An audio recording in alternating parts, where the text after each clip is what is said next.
Happy जय भारत। सम्मानित मंच सारे आगू साहबाना का बहुत बहुत इस्तकबाल कर दिया। अच्छे वक्ता होना तो बहुत वड्डी गल नहीं है, पर सब तो वड्डी गल है अच्छे श्रोता होना। तो जोरदार तालियां तुसी आप दे लिए हो। बहुत मान सम्मान तुसी सारिਆਂ ने दिता। आज बड़ी प्रैक्टिकल एक गल नजर आई आ, साडे वड्डियां दा होश और साडा जोश एक कॉम्बिनेशन आ गड्डी इसे करके बहुत नॉर्मल वधिया तरीके नाल चलूगी जदा कॉम्बिनेशन ए युवा पीढ़ी और एक छोटी छोटी युवा पीढ़ी जद नाल होके जो अंबेडकर जो एक एनर्जी है इदा अंबेडकर दी एनर्जी जनरेशन टू जनरेशन पास होगी। And to be very honest बहुत इजी है। What is Ambedkar? अंबेडकर को पढ़ना, क्या अंबेडकर का इतिहास किताबा च नहीं है? अंबेडकर का इतिहास YouTube च नहीं है? अंबेडकर का इतिहास किताबा च है।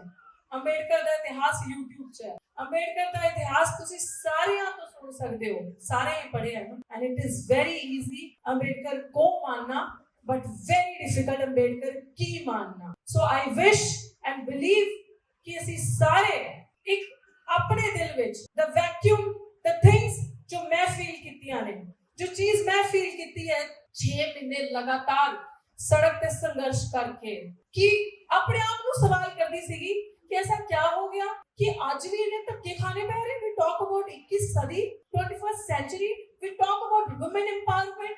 ਅਸੀਂ ਇਹ ਕਹਿੰਦੇ कि एक महिला विमान उड़ा रही है, एक राष्ट्रपति बने हैं, एक महिला engineer IAS officer doctor, everybody is doing good. किथे बैठे ने एंड मेरे जैसी की कमी होगी कि मेनू धक्के खाने पै रहे हैं। एंड फ्रॉम लास्ट 6 मंथ्स मुझे लगता है कि जिन्ने भी जो भी YouTube या सोशल मीडिया देखते होने मेरा संघर्ष ऑलमोस्ट 90% लोगों ने इत्थे बैठ के देखा होना। डॉक्टर तैनूं की जरूरत पई सी लड़न दी, की जरूरत सीगी, लेकिन जब अपने आप को लग्या कि बाबा साहब ने क्या पे बैक टू सोसाइटी एंड जब देखिया 6 महीने संघर्ष करके फिर किते ना किते एहसास होया इंक्लूडिंग ओदे विच थैंक यू मैं अपने पेरेंट्स ਨੂੰ ਵੀ ਕਹਿੰਦੀ ਆ कि क्या ਅਸੀਂ सच्ची पे बैक टू सोसाइटी ਕੀਤਾ और only pay back to family ਕੀਤਾ है। बाबा साहिब ਦੀ ਸਿਖਲਾਈ ਨੂੰ pay back to society no we haven't done it in a real sense, it was only paying back to family। ਅਸੀਂ पढ़ लिख के ਵਧੀਆ ਨੌਕਰੀਆਂ ਪਾ ਲੀਆਂ, मैं खावा मेरी औलाद खाएगी, मेरी औलाद बाहर फॉरेन से पढ़न जाएगी, वधिया कपड़े वधिया काम करूंगी। भगत सिंह तो बहुत अच्छे थे लेकिन दूसरे के घर में, अपने घर में नहीं होगा Bhagat Singh. Where we are lacking ਅਸੀਂ देखिया सोचा क्योंकि आज के टाइम च बहुत जरूरी है तर्कशील होना। अभी हुणे बच्चे ने बड़ी वधिया गल कही, मैं सच बोलता था इसीलिए दूसरों की आंखों में खलकता था, यही मेरा कसूर था। लेकिन it is important to speak the truth, बहुत जरूरी है। और जब मेरी लड़ाई मैं अपने से बार बार गल करूंगी क्यों जरूरी सी लड़ना, कहते हैं जहां रात नाम नहीं लेती ढलने का यही वक्त है सूरज तेरे निकलने का। और वो सूरज कोई और नहीं होगा, वो सूरज डॉक्टर रितु सिंह को एहसास हुआ, हिंदी पंजाबी मिक्स करके बोलूंगी, वो सूरज डॉक्टर रितु सिंह को एहसास हुआ कि ये सूरज तुम्हें खुद बनना पड़ेगा क्योंकि तुम्हें मरना नहीं तुम्हें लड़ना है, तुम्हें डरना नहीं, तुम्हें इन मनुवादियों के साथ कंधे से कंधा मिलाकर बल्कि इनके आगे खड़े होकर लड़ना है, एक मिसाल कायम करनी है ताकि आपके समाज के बच्चे जब पढ़ लिख कर बड़े बड़े विश्वविद्यालयों में जाएं तो जो इनकी आंखों में खटकते हैं, जब सवाल उठाते हैं तो वो हाशिए पे आके उनके इंस्टीट्यूशनल मर्डर्स ना हो, उनको विश्वविद्यालयों में प्रताड़ित करके मारा ना जाए, स्कॉलरशिप मांगने पे अपमानित ना किया जाए। स्कॉलरशिप जो डॉक्टर बाबा साहब भीमराव अंबेडकर ने आप लोगों को ये सारी चीजें रिजर्वेशन रिप्रेजेंटेशन प्रमोशन में रिजर्वेशन की सारी चीजें अपने 4 बच्चे अपना सर्वस्व कुर्बान करके हम सबको दिया। वो चीजें वो लोग आज जिनके हाथ में कलम की ताकत है आप लोगों पे एहसान करते हैं, इस तरीके से बताते हैं कि आप लोगों के ऊपर आप लोगों को भीख दी जा रही है, आप लोगों का कोई अधिकार नहीं है। हमारी लड़ाई किस चीज की है? बेसिक अगर चीज याद रखे इसकी हिस्सेदारी और मान सम्मान। क्या इन दोनों चीजों से कॉम्प्रोमाइज किया जाएगा? क्या मान सम्मान से कॉम्प्रोमाइज किया जाएगा? नहीं किया जाएगा किसी भी सूरत में। अगर कॉम्प्रोमाइज करना होता तो बाबा साहेब सबसे पहले करते, अगर कॉम्प्रोमाइज करना होता तो मान्यवर कांशीराम करते। मुझे लगता है कि हम लोगों ने इस महान हस्ती का जो आज हम जन्मदिन यहाँ पे मना रहे भुला चुके थे, हमारे पुरखों ने नहीं याद रखा। अगर याद रखा होता तो 1985 के बाद क्यों भारत रत्न भीमराव अंबेडकर बनते, क्यों भारत रत्न मिलता? अगर कांचीराम जी ना होते तो अम्बेडकर ना होते। कांचीराम जी ने धूप में, साइकिल पे, पैदल में, गर्मी में चल चल के बाबा साहेब भीमराव अम्बेडकर को घर घर तक पहुंचाया। और बाबा साहेब आपको कहीं नहीं मिले। बाबा साहेब को अगर मिलना है, पहचानना है, जुड़ना है, तो बाबा साहेब आपको किताबों में मिलेंगे, कलम में मिलेंगे, ये गारंटेड है। और ये कौन लेकर जाएगा? बाबा साहेब एक इंसान नहीं है। मैं बार बार इस चीज को कहती हूँ हर जगह जाके। हम कहते हैं महापुरुष, हम कहते हैं ये चीज, लोग बाबा साहेब की सिंबॉलिकली जयंतियां मनाते हैं, क्योंकि आज के दौर में, तलवार त्रिशूल के दौर में, हम लोग निकले हैं किताब और कलम को बचाने की दौड़ में, संविधान को बचाने की दौड़ में। क्योंकि आज अगर संविधान, सबसे ज्यादा खतरे में क्या है 2024 में? क्या लग रहा है आपको? क्या खतरे में? संविधान, ये बाबा साहेब भीमराव अम्बेडकर का दिया हुआ संविधान। और मैं बताती हूँ क्यों। क्योंकि ये डॉक्टर रितु सिंह के हाथ में कलम की ताकत देता है। आज डॉक्टर रितु सिंह के हाथ में माइक है, आप सब सुन रहे हैं, मुखरता के साथ लड़ रही है। एक दलित की बच्ची पंजाब के छोटे से शहर से आके दिल्ली यूनिवर्सिटी सेंटर, जहां से सारे फैसले लिए जाते हैं, जहां पे सत्ता है, जहां पे कब्जा है, जहां पे पावर है, जहां पे सब चकाचौंध चौधरी है, वहां पे बैठ के दिल्ली यूनिवर्सिटी, देश की प्रीमियर यूनिवर्सिटी में आंख में आंख डालकर सवाल करती है और अपने हक की, हिस्सेदारी की, संविधान को बचाने की, मान सम्मान की लड़ाई की मांग करती है। इसलिए इस संविधान को तो खत्म करना जरूरी है। संविधान में एक नारी, महिला इतनी ताकतवर, जिनको ये लोग कहते थे, जिनको मनुष्य का सिद्धांत कहता था, शूद्र पशु नारी है ताड़न के अधिकारी, आज ये अधिकार की बात करते हैं, आज ये बराबरी की बात करते हैं, समानता के दर्जे पे खड़े हैं। आज इनके बच्चे चंद किताबें पढ़ के आते हैं और छवि ठोक के सवाल करते हैं और बोलते हैं अगर विचारधारा होगी तो बाबा साहेब अम्बेडकर की, परिवार की, फूले की, कांशीराम जी की, शाहू महाराज की, इस विचारधारा पर चलने की बात करते हैं। फर्क सिर्फ विचारों का है। वो आपके सामने मूर्खता करेंगे, हम उनसे तर्क से जीतेंगे। हमारे पास कुछ नहीं है तर्क के सिवा। वो आपके सामने तलवार लाएंगे, आप कलम से जीतेंगे। लड़ाई सिर्फ इसकी है। और आज 2024 में मैं सच कह रही हूँ, ladies and gentleman who all are sitting here, even kids, even the generation, it is very important to understand कि हमने जो अपना रिप्रेजेंटेशन देकर, इससे पहले एक और बात मैं आपको बोलना चाहती हूँ। हम लोग कहते हैं नहीं, मेरा पॉलिटिक्स से कोई रिश्ता नहीं है, मैं एपॉलिटिकल हूँ, मेरा कोई रिश्ता नहीं है। मूर्खता है। वो लड़ाई लड़ रहे हैं साम दाम दंड भेद। वो प्रचार में जब आप देखें कि जब वो गृह मंत्री जब प्रचार में भी कर रहे हैं तो धर्म के नाम पे, मंदिर के नाम पे वोट मांग रहे हैं, जबकि रिलीजन पॉलिटिक्स से, इलेक्शन से दूर है। तब उनके ऊपर ईडी, इलेक्शन कमीशन कोई डिसीजन नहीं लेगी। लेकिन आपकी बारी आएगी, आपके बच्चों की बारी आएगी तो सब कुछ खत्म कर दिया जाएगा।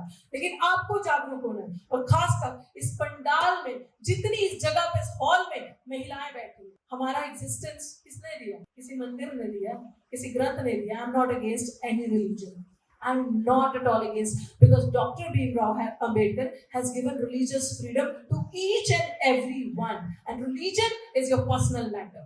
But coming back to the point, अगर हमारी, आपकी जो महिलाएं, तो one of the leading ladies are sitting here, अगर हमारा existence है तो इस शख्सियत की वजह से, जिसको आज हम फूल चढ़ा के बैठे, महात्मा फूले की वजह से, भीमराव अम्बेडकर की वजह से आज हमारा existence है। वरना हमारा existence ही नहीं था। वरना हमें पशु से भी बदतर समझा जाता था। महिलाएं ना पढ़ सकती है, ना आवाज उठा सकती है, ना घर से बाहर जा सकती है। कभी बचपन में बाप की प्रॉपर्टी, कभी बड़े हो गए तो भाई टेक केयर करेगा, शादी होगी तो पति टेक केयर करेगा। Where are we?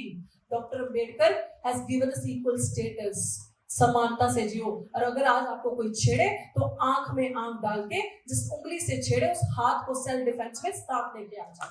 ये है अम्बेडकर की शेर। इसीलिए बाबा साहेब ने बड़ी खूबसूरत बात की थी, जो पढ़ेगा, जो शिक्षित होगा, जो किताबें पढ़ेगा, वो फिर बोलेगा नहीं, वो दहाड़ेगा, क्योंकि शिक्षा वो शेरनी का दूध है। और आज ये बहुत जरूरी है अपने आप को सेल्फ रिमाइंडर देना। Nobody is going to give you reminder, self reminder देना कि आज हम जिस महापुरुष की वजह से, ये हमारी स्थिति नहीं थी, ये हमारी स्थिति नहीं थी एसी के कमरों में बैठना, ये हमारी स्थिति नहीं थी मंच पे बैठना। It is because of Dr. Bhimrao Ambedkar. We cannot forget, political parties are using Ambedkar for their own gains. किसी ने, आपके कौन से महापुरुष ने आपको बताया झाड़ू पकड़ो? अरे झाड़ू की, गंदा काम की, कूड़े की तो सारी लड़ाई थी। आपके हाथ से आपके महापुरुषों ने झाड़ू छुड़वा के कलम पकड़ाई, और आज ऐसी सरकारें आती है कि फिर से आपके हाथ में झाड़ू और हम बहुत प्राउडली कहते हैं। ये फर्क समझना जरूरी है कि आपको वापस वर्णाश्रम की तरफ लेके जाया जा रहा है। संविधान को खत्म करना इसलिए जरूरी है उनके लिए क्योंकि वो लोग स्वतंत्रता में, भाईचारे में, बंधुता में विश्वास नहीं रखते, समानता में विश्वास नहीं रखते। वो कहते हैं कि ये शूद्र जो हमें एक दर्जा दिया है कि हम इसी तरीके से हमारे बच्चे रुलते रहे, हम लोग सवाल ना करें, हम लोग पढ़े लिखे नहीं, हम सारी यूनिवर्सिटीज को प्राइवेटाइज कर दो, निजीकरण कर दो, बैंक बेच दो, रेल बेच दो, यूनिवर्सिटीज को महंगा कर दो, सारी चीजें पूंजीवादियों के हाथ में दे दो ताकि आपके बच्चों के लिए, क्योंकि हम लोग गरीबों के बच्चे हैं, हमारे माँ बाप के पास इतने पैसे नहीं है कि 6 महीने की फीस 3-3 लाख 4-4 लाख दे सरकारी यूनिवर्सिटीज में, सरकारी कॉलेजेस में। लेकिन वो सरकारें, ये जो आज के शासक जो पिशाच राज वाले यहाँ बैठे हैं, आपके बच्चों का हक लेने के लिए बैठे हैं ताकि सारी चीजें लूट के उन लोगों को दे दी जाए। हसदेव जैसे आदिवासियों के गांव लूट के उन लोगों को दे दी जाए जहां से प्रॉफिट, जहां से पैसा आए, और पैसा, पूंजीवाद, कैपिटलिज्म की तरफ हम बढ़ते जाए और आपके बच्चों के पास कुछ ना बचे। बताइए मुझे हाथ खड़ा करके कि उस टाइम पे, जिस टाइम पे आप लोग पढ़े थे, कितनी सरकारी नौकरी थी और आज कितनी सरकारी नौकरी है? कहाँ जा रहे हैं हम? थी ना सरकारी नौकरी उस वक्त में जब आप लोग पढ़े थे? मिली ना आपको सरकारी नौकरियां? कहाँ है आज हम? और एक बच्ची पढ़ी लिखी सवाल किया और सरकारी नौकरी जिसमें पढ़ा रही थी वो भी छीन ली। क्यों? क्योंकि जिस दौर में आज हम लोग जी रहे हैं, ये बाबा साहेब के, कांचीराम जी के, ये शाहू जी महाराज जी के, फूले महाराज जी के, सावित्रीबाई फूले का सपनों का भारत नहीं है कि जहां आवाज उठाओगे, हक की बात करोगे तो जेल में जाओगे और पर्चे होंगे। ये वो भारत नहीं है। लेकिन वो भारत कौन बनाएगा? वो भारत मैं, आप और हम सब साझा मिलकर बनाएंगे। ये हमारी जिम्मेदारी है। क्योंकि जिन लोगों को ये लगता है कि हक की आवाज करेंगे तो मारे जाएंगे, हमने तो कब्रिस्तान में उनकी भी कब्रें देखी। हर कोई मरेगा, हर कोई इस दुनिया से जाएगा, लेकिन हम ना, हमारे और उनमें फर्क क्या है? वो इतने से भी एक है और हम इतने सारे भी एक नहीं। ये फर्क है। बाबा साहब ने कहा था मुझे मेरे पढ़े लिखे समाज ने धोखा दिया है, तो दिया ही है ना, इसीलिए तो बाबा साहब भी हारे, इसीलिए तो बाबा साहब भी चल बसे अपनी उम्र से पहले। कहीं ना कहीं तो वी लैग ना, लेकिन वो इतना सब कुछ करके लिख कर चले गए। अगर हम आज भी नहीं समझे तो फिर हम कभी भी नहीं समझेंगे। अगर आज भी इस दौर में जब आपको नहीं पता कि जिन बच्चों को इतने प्यार से जो स्टेज पे भी बोल के गए, जो अम्बेडकर की सिखलाई आप दे रहे हो, आपको नहीं पता इनका फ्यूचर भी सेफ, सुरक्षित है या नहीं है। कहाँ डिस्क्रिमिनेशन नहीं हो रहा, कहाँ हम मारे नहीं जा रहे। कश्मीर से लेके कन्याकुमारी तक, गुजरात से लेके असम तक, हर जगह मार पड़ रही है, हर जगह काला अंधेरा छाया आपके बच्चों के लिए। हक पढ़ रहे, डाके डल रहे, आपके बच्चे अंत में जब विश्वविद्यालय में पढ़ते हैं तो अगर हक की बात करते हैं, पढ़ते अच्छा लिखते हैं, सवाल करते हैं, तो उनका इंस्टीट्यूशनल मर्डर हो जाता है, उनकी सुसाइड हो जाती है, उनको इतना मानसिक प्रताड़ना की जाती है। लेकिन हम क्या कर रहे हैं? सिर्फ बोल नहीं रहे, हम उनके साथ आके खड़े नहीं हो रहे, उनकी आवाज नहीं बन रहे। जो आगे जाते हैं हम उनको आगे पहुंचाने से ज्यादा उनकी टांगे खींचते हैं। ये बाबा साहेब अम्बेडकर ने नहीं किया। मेरे धरने पे जब लोग आते थे, कई बार सिर्फ 4 लोग ही होते थे। जी मुझे पता आप सब आप भी हैं। कई बार सिर्फ 4 इस प्रांगण में बैठे बहुत लोग धरने पे आए, कई बार सिर्फ 4-5 लोग ही होते थे। और कुछ लोग आते थे जिनको दर्द होता था, तो वो आके एक बात कहते थे कि अगर माननीय कांचीराम साहब आज जिंदा होते और बाबा साहेब अम्बेडकर जिंदा होते ना, तो आपके साथ इस धरने पे बैठे होते, आपके साथ ये लड़ाई इस जगह से लड़ने होती। लेकिन फिर भी कोई तो इनिशिएशन लेगा, कोई तो इनिशिएटिव लेगा। तो वो इनिशिएटिव डॉक्टर रितु ने समझा कि ये लड़ाई हक की खुद लड़नी पड़ेगी। गिरोगे तो उठ के अपने कंधे को खुद थपथपाना पड़ेगा, अपने कपड़े गंदे खुद झाड़ने पड़ेंगे। लेकिन अगर आप समझौता कर लोगे तो कोई आपकी पीढ़ी में बोलने वाला नहीं निकलेगा। सिर्फ एक चीज थी कि अपना सर नहीं झुकाना उनके आगे, मान सम्मान की लड़ाई में समझौता नहीं करना, मनुवादियों के आगे बिकना नहीं है। इसीलिए कहा नौकरी नहीं चाहिए, न्याय चाहिए, इंसाफ चाहिए, तुम्हारे चंद पैसे नहीं चाहिए कि जिससे तुम हमें खरीद लेते हो। और क्या है खरीदा है ना, आपके 131 एमएलए एमपी जो आपके समाज से वहां बैठे आज, खरीदा ना आपके हकों का डाका डाल के। वो नौकर आपके भेजे हुए, दे आर योर नौकर्स। पहले तो हम ये कंसेप्ट क्लियर करें, दे आर योर रिप्रेजेंटेटिव्स। जब वो आपके घर आते हैं तो क्या कहते हैं? कोई सेवा है, सेवा का मौका दो, हम तो आपके सेवादार हैं, वोट मुझे डालना, मुझे मौका दो सेवा का। लेकिन जब हम सेवा का मौका देते हैं तो वो आपके रिजर्वेशन पे बात नहीं करते, वो आपके जब हक डलते हैं, जब निजीकरण होता है तो बात नहीं करते, जब आपके बच्चों के लिए विश्वविद्यालय नहीं बनते, अस्पताल नहीं बनते, फ्री फैसिलिटीज नहीं मिलती, जब आपके बच्चे, गरीबों के बच्चे मर जाते हैं, तब वो बात पूछने नहीं आते। क्योंकि हम लोगों में कमी है। हमने उस नौकर का कॉलर पकड़ के उससे पूछा नहीं कि तू 5 साल में राज किया, तेरे बच्चे विदेश पढ़े, तू जहाजों में घूमा, एसी की गाड़ियों में आया, मेरा बच्चा सड़क पे घुट-घुट के मर गया। एक आदिवासी का बच्चा भाग भाग भाग कहता माँ के सीने के साथ चिपका हुआ मर गया, क्योंकि माँ के पास पैसा नहीं था खाना खिलाने के लिए। भात बने चावल खाना, भाग भाग कहता मर गया कोरोना काल के अंदर। किसकी नौकरियां गई? किसका बुरा हुआ सबसे ज्यादा? हमारा, हमारी पीढ़ियों का। क्या हम जागरूक हुए? हम बोले? हमने फिर वो चोर चुने हमारे लोगों में आकर। जब वो अभी पंजाब की तरफ घुसते हैं या चंडीगढ़ की तरफ आते हैं तो वो लोग हमें बरगलाते हैं, वो लोग हमें बड़ा बड़ा सपना दिखाते हैं, ये करेंगे। लेकिन भूलना मत, भटकना मत, ये वही लोग थे जिन्होंने 2018 में आपके SC/ST एक्ट को, बाबा साहेब की दी हुई इतनी बड़ी नियामत हम पे खत्म करने की साजिश करी। और ये वही लोग हैं जो आज 2024 में इनके लोग दावा करते हैं कि 400 पार आएंगे तो संविधान खत्म कर देंगे। भूल जाओ सारी चीजें। आज सबसे बड़ी मेरी, आपकी और महिलाओं की लड़ाई है। अगर सम्मान से सर उठा के जीना चाहते हो तो जो संविधान से टकराएगा वो चूर चूर हो जाएगा। हम लोग इतने प्रताड़ित, सदियों से दबे हुए शोषित लोग हैं। हम लोग वो लोग हैं, इनको लगा पुलिस के पर्चे से डराएंगे, धमकाएंगे। वो लोग सोचते हैं कि तमाम दम दौलत, गोला बारूद के बावजूद उन्हें लगता है कि हम डर जाएंगे। नहीं, उनसे आज हमने, इन पीढ़ियों ने डरना बंद कर दिया है। उनकी ईडी से, CBI से, उनके गोला बारूद, उनके पर्चों से आज हमें डर नहीं लगता। आज हमने उसी चीज से डरते हैं कि कहीं ये निहत्थे गरीब लोग हमसे डरना बंद ना कर दे। और आज हमने शिक्षा के माध्यम से शिक्षित होकर डरना बंद कर दिया। तो आपको मैं ज्यादा वक्त नहीं लूंगी, यही कहूंगी, ये 3 शब्द ना रह जाएं। Educate, educate, organise. एजुकेट का मतलब ये नहीं डिग्रीज ओन करना। एजुकेशन का मतलब क्या हमारी औकात, हैसियत है कि जितनी डिग्रीज, जितना इंटेलेक्चुअल बाबा साहेब भीमराव अम्बेडकर थे, हम में से कोई भी यहाँ बैठा है? नो। तो एजुकेशन का मतलब होता तो बाबा साहेब डिग्री लेकर विदेश में, जहाँ पे समानता का मसीहा किसी को माना जाता है तो वो बाबा साहेब भीमराव अम्बेडकर को माना जाता है। बाबा साहेब वहां जाते, लंदन में पढ़ते बढ़ते, अपने बच्चों को बाहर बुलाते, खाते पीते। डिग्री थी ना एजुकेशन की? No. The true sense of education is awareness.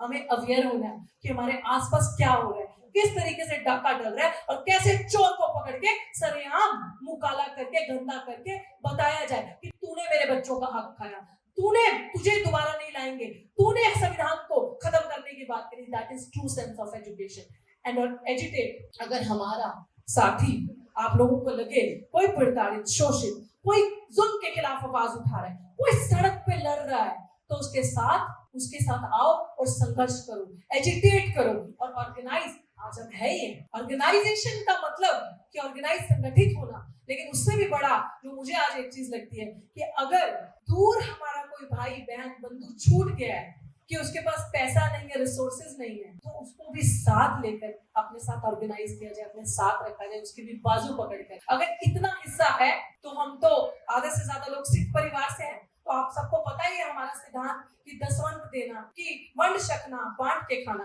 तो इतने में से भी अगर इतना बांट के खाएं तो बहुत बड़ी बात होगी। हमारी आने वाली पीढ़ियों की किस्मत बदलेगी। जनरेशन जब इतिहास के पन्ने पलटेगी, हमें गालियां नहीं देगी, हमें कोसेंगी नहीं, हम पे प्राउड फील करेगी, जैसे आज हम इन पुरखों पे प्राउड फील करते हैं। वो ये नहीं कहेगी कि जब देश लूट रहा था, जब संविधान बिक रहा था, खत्म हो रहा था, जब सब कुछ आपका हक काटे जा रहे थे और तलवार और कलम खत्म हो रही थी, तलवार का दौर आ रहा था, तब आप कहाँ थे?